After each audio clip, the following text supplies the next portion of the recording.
സർക്കാർ vocational higher secondary സ്കൂളിൽ വൈദ്യുതി ലഭിക്കാൻ സാഹചര്യമൊരുങ്ങുന്നു. വൈദ്യുതി ലഭിക്കുന്നതിനായി മൂന്നാർ പഞ്ചായത്ത് സ്കൂൾ കെട്ടിടത്തിന് നമ്പർ അനുവദിച്ചു. തുടർ നടപടിക്രമങ്ങൾക്ക് ശേഷം സ്കൂളിൽ വൈദ്യുതി ലഭിക്കും എന്ന പ്രതീക്ഷയിലാണ് അധ്യാപകരും വിദ്യാർത്ഥികളും.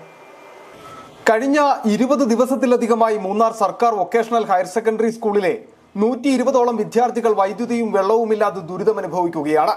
കെട്ടിടത്തിന് വൈദ്യുതി ലഭിക്കേണ്ട രേഖകൾ ലഭിക്കാത്തതിനാൽ സമീപത്തെ ഹൈസ്കൂൾ വിഭാഗം കെട്ടിടത്തിൽ നിന്നുമാണ് താൽക്കാലികമായി ഇവിടേക്ക് വൈദ്യുതി എത്തിച്ചിരുന്നത്.